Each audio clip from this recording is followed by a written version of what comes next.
Olá, bem-vindos ao Passo a 2 Estudos de Caso, um espaço onde vamos abordar assuntos pertinentes na área da construção, relacionando um projeto ou obra em particular com o assunto em foco. O meu nome é Henrique Marecos e neste episódio vamos falar sobre uma obra dividida em fases. Vamos abordar o assunto a partir do projeto de construção e reabilitação do Convento de Santa Joana, em Lisboa, projeto que foi gerido recentemente pela Alphalink e que se dividiu em fases. Temos connosco Luís Macedo, o líder da equipa Alphalink responsável pela gestão do projeto e pela fiscalização da obra. Olá, Luís. Olá, Henrique, tudo bem? Assim, muito rapidamente, nós temos um processo mais comum com elementos de projeto que definem uma obra do início ao fim e contratamos um empreiteiro que executa essa obra também do início ao fim. Mas por vezes temos obras que são divididas em fases. Queria perceber contigo porquê, quando é que faz sentido, quando é que pode ser útil e também onde é que pode doer um bocadinho. Queres começar por apresentar o projeto? Sim. Portanto, o projeto passou-se bem no centro de Lisboa, um edifício do século XVII, um antigo convento, junto ao Marquês de Pombal, portanto, mesmo centro, coração de Lisboa. Um lote com 6 mil metros quadrados de construção, 6 mil metros quadrados, um lote. Área de construção 24 mil metros quadrados, dos quais 20 mil acima do solo, 4 mil abaixo do solo. Estamos a falar de um projeto hoteleiro com 370 quartos, dos quais 90% com kitchenette, portanto aquele conceito de long stay apartment, que está muito na moda agora aí nos hotéis que estão a ser construídos pela cidade, e pronto, e este foi mais um. É um projeto com cerca de 60 milhões de euros, dos quais 50% foi reabilitação pura e dura, e 50% construção nova. O dono da obra é um developer inglês, suportado e financiado por um fundo americano e um banco inglês. E pronto, e trouxe a este projeto uma série de entidades. Portanto, tivemos desde entidades nacionais a internacionais. Nas nacionais tivemos as principais equipas de projeto, como a arquitetura, que calhou ao gabinete do Miguel Saraiva, e as principais especialidades aos engenheiros associados, e depois o cliente, por ser inglês e fazer muitos projetos pela Europa, trouxe uma série de entidades que vieram dar cor ao projeto, e também complexidade, não é? Tivemos desde interior designers americanos, espanhóis, um deles muito conhecido, o LRV, que fez os não sei quá, portanto é conhecido aí da praça, e já fez uma série de hotéis aí em Lisboa também. Tivemos consultores de IT e audiovisuais, tivemos consultores de cozinhas industriais, portanto, tudo entidades estrangeiras. A somar a isto tudo, tivemos uma componente muito forte de arqueologia, conservação e restauro, que de uma forma transversal teve um impacto enorme em todos estes projetos, desde a arquitetura às especialidades, a tudo isto. Portanto, foi tremendo o impacto que teve. Não sendo um projetista, foi uma entidade que teve aqui Uma intervenção forte. Uma intervenção forte, sim. Pois, sendo um convento, imagino que sim, e a escavação também foi grande e, portanto, com muito impacto da arqueologia. Foi, assim, um projeto valente, com muitas entidades, mas voltando aqui um bocadinho ao tema, o que é que faz sentido dividir uma obra em fases? De um modo geral, quando se pensa em dividir uma obra por fases, há que pensar muito bem e ponderar todas as variáveis que temos em cima da mesa. Nem sempre é a melhor solução e isto tem que ser adaptado ao projeto. Eu diria que existem 3 principais razões para se optar por optar pela obra por fases, por desenvolver uma obra por fases. A primeira é ganhar tempo. 95% das vezes, muito pelos projetos. Os projetos não estão desenvolvidos o suficiente para se poder adjudicar uma obra do princípio ao fim a um empreiteiro único. Portanto, muitas vezes temos os projetos de escavação, contenção periférica, estrutura já bastante desenvolvidos e podemos começar uma obra por aí mesmo, não é? A obra Ganhas por aí. tempo a sobrepor Ganhas fase tempo projetos. a sobrepor, portanto, e tens tempo para desenvolver os restantes projetos, a arquitetura e as instalações. Muitas vezes pela antecipação do risco. em Lisboa é muito comum em todos os projetos que têm escavação haver arqueologia. Portanto, costuma-se também tentar antecipar, e a arqueologia, podendo começar numa fase mais cedo, antecipar a incerteza do prazo, etc. E depois, em alguns casos, também pela especialização da própria atividade, como é o caso, por exemplo, de uma geotecnia complicada, que poderá fazer sentido começar a obra com um empreiteiro especialista em geotecnia e situações desse género. Em Santa Joana, tivemos ainda o licenciamento que foi a peça-chave que nos levou a desenvolver o projeto por fases. O licenciamento, tínhamos um projeto residencial aprovado.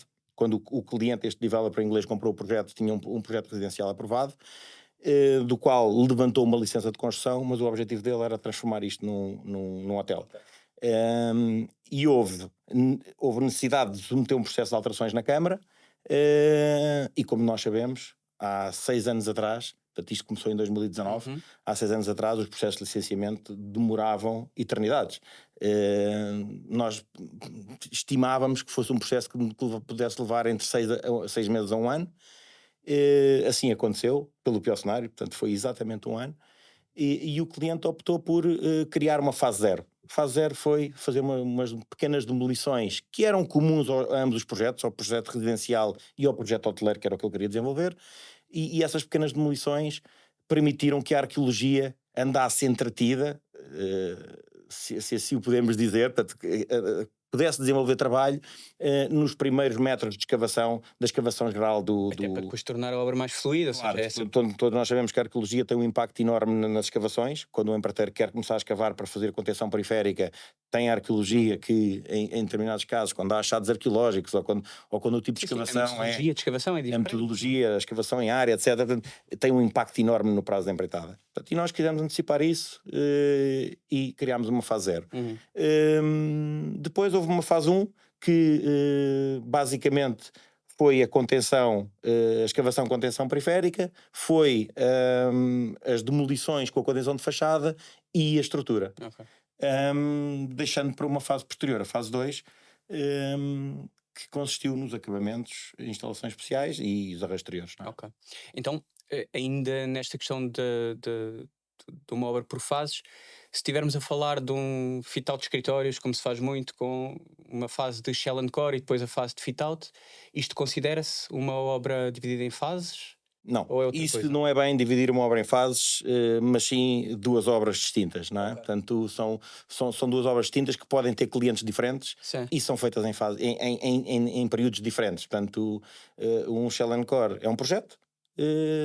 O cliente pode vender aquilo a um arrendatário que vai fazer o seu fit-out. O fit-out à sua maneira é outra obra. Pois. É outra obra, os projetistas podem não ser os mesmos, o empreiteiro pode não ser o mesmo. Pois.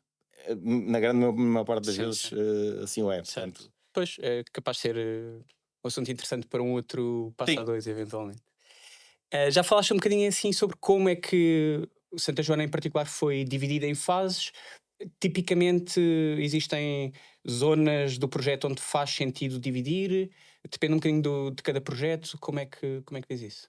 Tipicamente eu vejo que os projetos podem ser divididos em 3 fases. Tipicamente temos os trabalhos preparatórios que desenvolvemos e podemos lhe chamar uma fase 0 para antecipar prazo. A arqueologia é um caso típico. Tivemos recentemente um projeto que também estamos a desenvolver, um projeto da Allianz, que resolvemos que também criar uma fase desta preliminar de remoções gerais do edifício. Ou seja, o edifício vai ser demolido, não todo, mas parte do edifício vai ser demolido, mas nesta primeira fase optámos por fazer as remoções gerais do edifício. Tudo o que é revestimentos, tudo o que é enchimentos, divisórias interiores, tudo aquilo que não vai bater no licenciamento e que pode ser feito já, e já foi feito. Quando o empreiteiro entrar e for escolhido para fazer a obra de demolições, já não vai perder este tempo, que foram cerca de 4 meses a fazer essas remoções. É um edifício grande, com 8 ou 9 mil metros quadrados de construção, e pronto, bem no centro de Lisboa também, e optou-se por fazer isso, essas remoções. Depois, tipicamente, os projetos são divididos, dependendo da natureza do projeto, se tem escavação ou não, mas tipicamente a escavação, contenção periférica, as demolições e contenção de fachada com a estrutura são uma fase, portanto, até ao final da estrutura, e daí para a frente, acabamentos, instalações especiais e arranjos exteriores, se for o caso disso, são uma terceira fase, digamos assim. Sim. Ok. Mas cada projeto é um projeto, certo. Isto tem que ser muito bem, tem que ser muito bem avaliado caso a caso, assim, e temos que ponderar muito bem. O mais óbvio serão essas 3 fases. Mas pode haver, depende do projeto para o projeto, bem óbvio. Mergulhando um bocadinho mais agora ao detalhe, relativamente a fazer-se uma obra por fases, quais é que serão os maiores riscos associados a isto? Imagino que haja problema com a definição de fronteiras, trabalhos cruzados, etc. Para onde é que se deve olhar com mais cuidado? Certo. Tem de ser garantida essa fronteira entre fases. Isso é importantíssimo. Essa fronteira tem que ser clara devido quando temos 2 empreiteiros e em especial quando temos 2 empreiteiros, devido às responsabilidades e garantias. Temos 2 fases. Uma fase de estruturas vai ser feita pelo empreiteiro A, a fase de acabamentos e instalações especiais vai ser feita pelo empreiteiro B, e é comum haver temas de o empreiteiro da estrutura deixou algo desaprumado ou deixou algo desalinhado, e vem o empreiteiro dos acabamentos fazer enchimentos, quer em pavimentos, quer em paredes, e vai ter sobre espessuras. Vai ter que, para comatar os erros, as falhas, os desaprumos, vai ter que considerar sobre espessuras nos seus enchimentos. Isto vai bater em trabalhos a mais, vai bater em pedidos de esclarecimento, vai bater e vai criar entropia ao processo. E custos, como é óbvio, não é? Temos a questão também da compatibilização e da preparação. Negativos, por exemplo, quando temos a obra dividida entre a estrutura e os acabamentos, onde é que os negativos entram? Na fase de estrutura, sim, idealmente devem entrar na fase de estrutura, mas nem sempre isso pode acontecer, porque os projetos podem não estar desenvolvidos ao ponto de saber exatamente onde é que vamos ter as coretas, onde é que vai passar o tubo do AVAC, a conduta do AVAC, o tubo da água, etc. E por vezes pode ser difícil. É um tema que tem que ser pensado. Embora não se consiga, com o não desenvolvimento dos projetos a 100%, ter isto bem definido, é um assunto que temos que pensar, e se conseguimos antecipar isso e na estrutura conseguimos prever esses negativos, melhor. Temos ainda alguns trabalhos cruzados que temos que ter em conta quando temos uma obra por fases. Tipicamente na estrutura, quando estamos a fazer as fundações, temos a rede de terras, que é um trabalho de instalações que tem que ser obrigatoriamente puxado para a fase de estruturas. E que estar no MQT das especialidades e, portanto, pode até estar ainda em desenvolvimento, mas temos que rapidamente falar com o projetista do projetista de eletricidade, das elétricas, e temos que resolver o tema da rede de terras. Pode haver drenagens que fiquem enterradas debaixo do ensolarramento geral. Portanto, quando estamos a fazer estas fundações, temos que o considerar. Em Santa Joana, muito motivado pela inflação que sofremos todos nos últimos anos, o cliente optou por tentar puxar trabalhos da fase 2 à fase 1.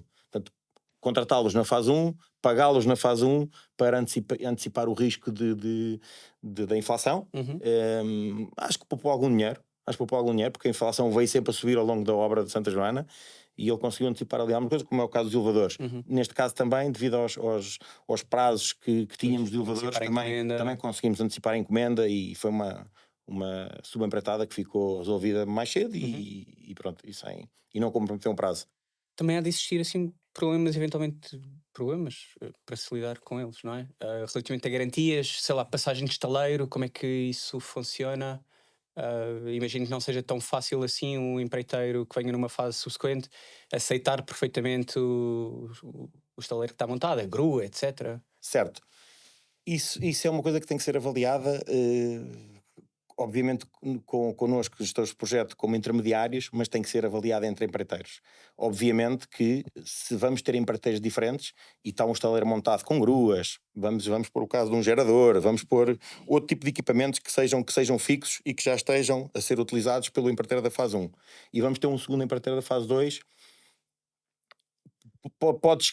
pode haver um acordo entre os empreiteiros em deixar estes equipamentos para a fase 2, e assim a desmobilização do empreiteiro da fase 1 não demora tempo nenhum. É basicamente fechar a porta dos seus contentores e o empreiteiro da fase 2 entra.